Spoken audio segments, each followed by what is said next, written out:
Hey everyone, Mherex here, bringing you another video. This is going to be my showcase of the reworked Piper Niven, Scottish powerhouse. I think a lot of people are probably going to be happy about this rework. She's got stuff she can do. She's way better than she was. She'll be useful if you don't have, in particular, like Raquel Rodriguez with a yeet strap plate. And if you don't have Abby the Witch, I think you're going to find this rework pretty useful. So let's get in and take a look and just there's one move I'm not going to use. It's not worthless per se, but it just doesn't really fit with what I want to do.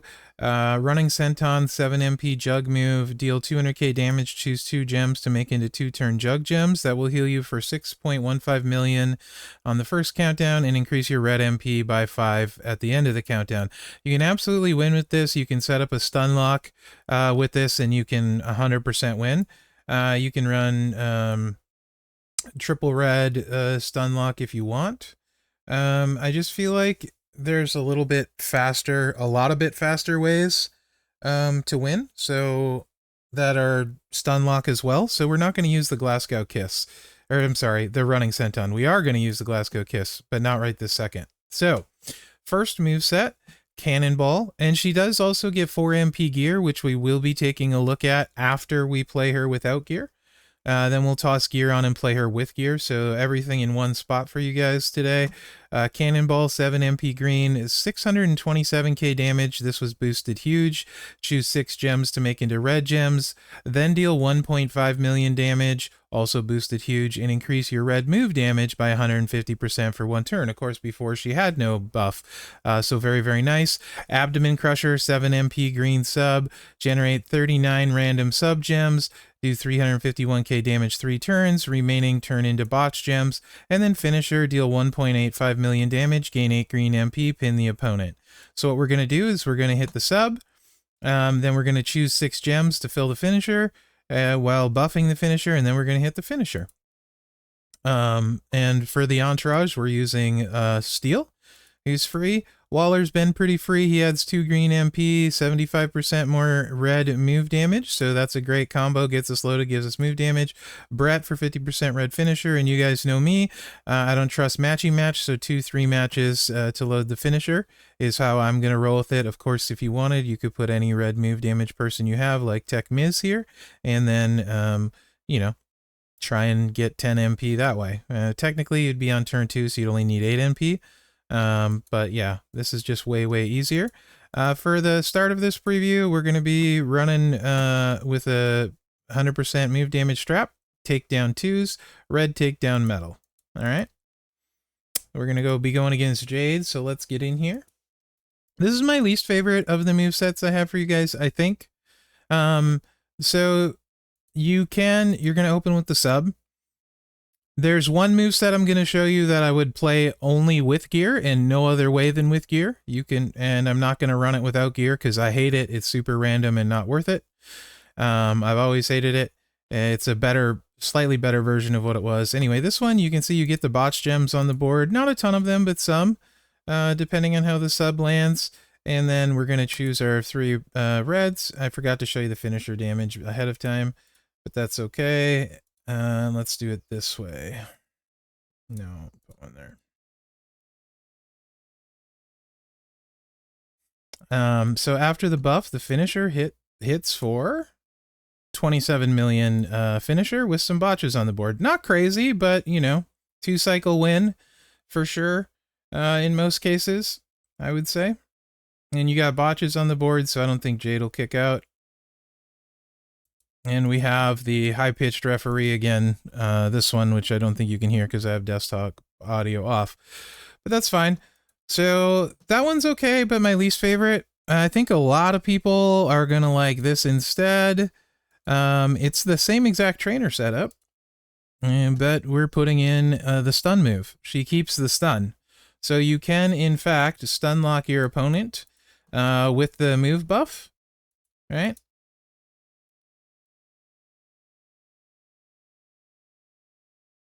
And keep your opponent stunned. So, Glasgow Kiss, 7 MP, deal 200k damage, force your opponent to skip their turn for 1 turn. Also, it's a reversal if they generate leech gems. Jacqueline does leeches if you're using that build with her.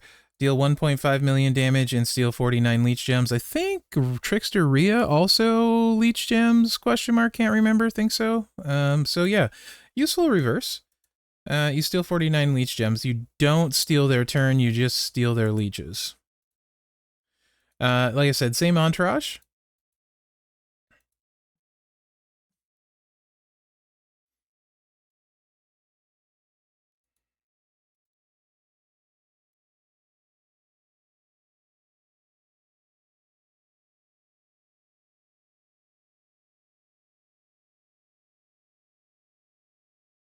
And we got the boosted red move damage. So this guy's hitting for 2.6 million. Not crazy, but it is a stun and a stun lock. And then you're hitting for 27 million and recycling. So it's like a 2-cycle stun lock winner. Not bad considering it's a stun lock. Stun lock guys don't usually hit crazy hard. They don't want them winning in one turn for obvious reasons. So I think it has its uses. And then, of course, you can add a plate. Which we will go ahead and do now, because I'm going to assume if I use the next trainer setup, you'll have this plate. It's been around a long time. It's not exactly been hard to get. Most people just don't even use it because it's not really worth much of anything. And that's the NWO plate. It's going to give us 75% more move damage. Get rid of that glowing dot while we're here. Hopefully I have it on this account. Can't remember the last time I equipped it. You know, it looks like apparently I did have it equipped. I was going to say, it looks like I don't have it. So this the NWO tested loyalty. Whenever you break 6 or more red gems, increase your red move damage 75% 2 turns. You could use that in the sub build I ran first as well. As you guys see, the damage is the same whether you run the sub build or not on the finisher. So you can easily figure out what that might be. It'd be the same as this. You just have botches on the board. So with this one, now we're going to hit for 3 million on the stun. And we were 27 million on the finisher. I think we're like 30 million now. So nothing earth-shattering, right? With that plate, it does add a little bit. Gives you about, I think, 4 million more damage total-ish. All right, so you can up it. You can up the ante a little bit here. If you have Roxanne, you can get, you don't need NWO Hogan anymore if you want to not bother, if you want to proc the NWO plate. Or you can leave NWO Hogan instead of Brett and just do a 3-match, but then you don't get the NWO plate. So safer versus more damage. I'm sorry, you don't get, what's-his-face, Gooker. This lets you get Gooker, who adds 75%. No Gooker, Tech Miz 40%, Trickster Snoop 40% for red move damage, so you got that too. And we're going to see this all again with the gear.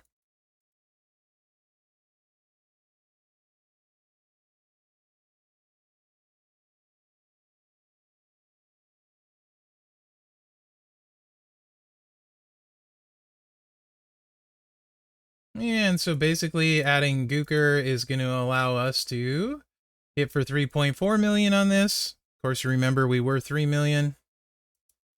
And now we're up to 34 million on this. So actually, it was 41. It didn't show right. Yeah, so 40 mil after 3 mil on that. That actually hit with the green move hitting for a bunch too. I think we hit 45 total. So 45 total, and it's a stun lock. So there's that. Now there is something else you can do. As you guys know, there's cascade risk. So you can actually, if you have Roxanne, play her completely Mherex proof. And let me show you guys. I don't have a graphic for it. I don't know that a lot of people will do this. I obviously like this kind of thing because I'm very, tend to be safe. But if you have Roxanne and Tyler Breeze here, and then we put Santa Hogan here, the stun is charged right away. So you actually can make it so you have no chance of losing unless they have anti-stun. So you, unless they have anti-stun or MP down, you cannot lose this way. You lose a little bit of damage, obviously, but it no longer matters if you cascade, because they're stunned. Right? So it's just the safer way to play. You do less damage. You could actually do a 7 match and then hit the stun again. You don't need to, though, but you can. I think it's more efficient to probably not hit the stun again, since it's doing what it needs to do already. So that way is actually completely Mherex proof. And you can stun lock and win, and like I said, never lose unless they have anti-stun, which I think... so let's just talk about, before I throw the gear on, let's talk about what she looks like without the gear. I think this brings a lot of value to a lot of rosters. Not if you're a high-end player like myself. I don't need her. But then again, there's not any of the reworks that I actively use that have been the starting month reworks. I use Striker Austin rework all the time. I love him, but he's not what we're talking about here. The rest of them, I haven't used any of them after their month. Powerhouse Roan is probably the closest I've came to using one afterwards, to be honest. And I do think, though, like a ton of, if you're not a huge roster like mine, I think you're going to get a lot of value out of a Stunlock lady that can basically win any situation in 2 turns for you. It's not as fast as it could be, but it is a lady powerhouse, which is an extremely, extremely weak class. Like I said, if you don't have Raquel with a yeet plate, and you don't have Abby the Witch, do you have better than this? I don't think you probably do. So I think in that sense, it's a really good fit. Can tell you right now, Miles, the best character my free-to-play will have and can possibly get and use, not even close. Absolutely massive on that account. And I think it'll be the same for a lot of players, even long-time free-to-play players. So I'm curious on you guys' thoughts pre-gear. If it's somebody you can use, let me know in the comments, because I actually think I like this rework quite a bit for what it's going to do. It's going to be usable during the month, right? And then it's going to be usable for a lot of rosters out there. And that's the main thing I like, is when something comes in and can be useful to a lot of people. I would love to see, and I don't know if they will, I would love to see her trainer get updated to at least be as good as Bulldog's. That's probably asking a little too much. Bulldogs is 45%. I would love to see this get boosted to 50% at 6-star gold. 2 MP, 50% at 6-star gold. That would be chef's kiss, and kind of like icing on the top. Now, like I said, there is one move we're going to use at the end, the moveset, that I would not do without the gear, because it is extremely random. Some of you may know what it is already, but that's fine. We're going to claim her gear, which gives 4 MP. And then we're going to run the 3 movesets that I got for you guys with the gear. I'm not going to run the subset with the gear. I think if you get the gear, you're not going to run the subset. Of course, it's the, what are they calling it? The Chelsea Protection Agency gear. What, I forget exactly what that's called off the top of my head. But it adds 4 MP. So we got that going on. We got 4 MP. And there's 2 ways you can run this. I'm going to show you guys the max damage way first, and then I'm going to show you guys the safe way, where you can never lose and still hit pretty hard. But I think some people want to see max damage, like I said. So let's get Waller on, and then let's get oh, you know, that other guy, Tech Priest. Why isn't he? Did I equip too many people for him not to show? I know I used him. Apparently I equipped too many people to show it. Well, that's fine. There. And back to Brett. Okie dokie. So of course now we're getting an extra 150% red finisher damage.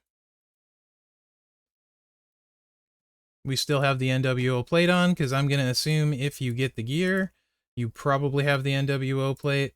If not, and we already determined it adds about 4 million total damage. You can take that off the total you're seeing here. I like the gear. I like the way it looks.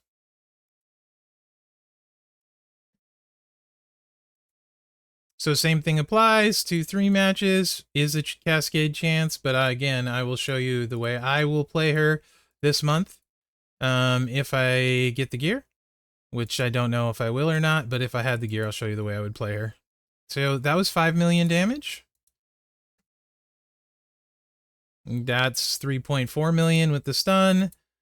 And then we do 41 million damage. So that was like, I don't know what, 50 total? Right around 50, 48, something like that. With a Stunlock. I'm pretty sure that's harder than Bossman's Stunlocked. I could be wrong, but I think Bossman's Stunlock didn't hit that hard. I could be wrong. So I think that's pretty dang good Stunlock. All right, now the safe way. And I don't see a reason to play these more than once because they hit what they hit unless you hit a critical on the move damage. They're going to hit what they're going to hit. The safe way is Balor instead of Priest. We lose 50% move damage is all, which isn't that much, and we gain safety. So if you get the gear, wow, all right. There is, in my opinion, really no reason to not run her this way. If you have the stuff, right? And Balor's been given away. He's not hard to get. Brett's not maybe been given away, question mark, can't remember. Googer would be the hard one. Again, if no Googer, Tech Miz for 40%. And this is completely safe. If you want, you can hit the Glasgow Kiss twice, like I said before, but I'd rather not risk the Cascade personally and lose the buff. It's not the end of the world if you do, because you're going to be able to, if you Cascade, hit the stun again anyway into the finisher. So either way, it's not a big deal. But like you could do 6 gems, like that kind of thing. And we'll just make it 7 and charge that back up if you want to do it that way. No reason you can't. So that was 5 million, and then, you know, we hit this again. And then back to the finisher. We only lose a 2 million on the finisher.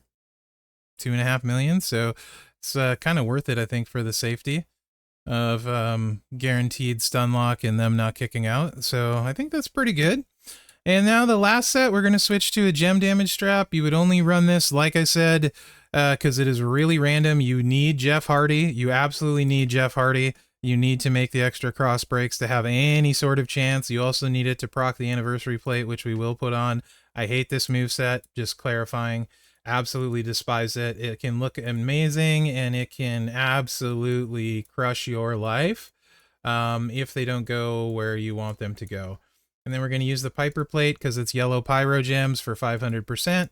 And then after we use that, we'll throw the anniversary plate on as well. So this one, you need the gear to get those extra cross breaks, or you're just going to miss way too much. If somebody cherry picks it, they might be able to show you a really good match where it works out with Kofi instead of Jeff.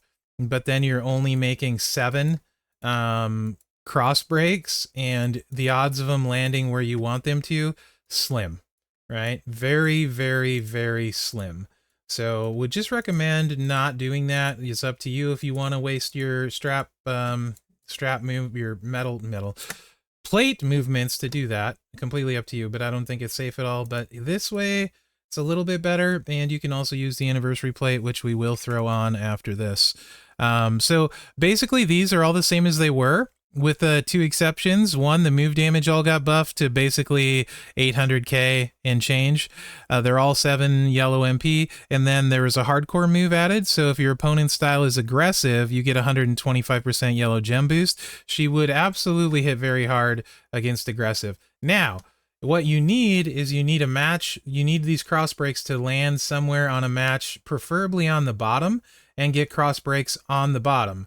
So we have a 3-match here and a 3-match here towards the bottom, but no, what is this word? Horizontal. I always get them mixed up in my head. And then we have one here. So it's not ideal. So you're going to place your pyros here, and then you're going to get 10 random roll of the dice where they go. So hopefully we get some in here, and then a couple across, at least one across the bottom row, on top of it. Then this is damage per pyro gems. It's 150k. It's really small. It's going to do like 5 million, I think, or something like that. Not a lot. Yeah, 5 million. So inconsequential.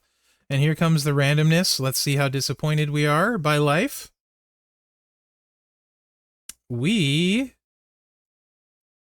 sort of lucked out. We break the second row from the bottom, so that's actually really good. So we'll take it. Honestly, that's about as good as you're going to get with this. And you can see it did a whopping 29 million damage at gold. The damage just has never been there with this moveset, even with the Piper plate.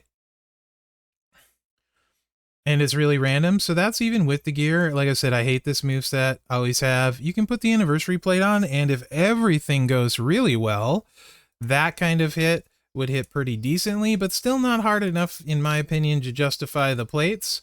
And the anniversary plate is the star cross, by the way. Whenever you make 8 or more cross breaks, may 8 multiply gems of times 8, right here. Still not probably enough, in my opinion, to even remotely justify this when you can just Stunlock and never lose and not mess around with it.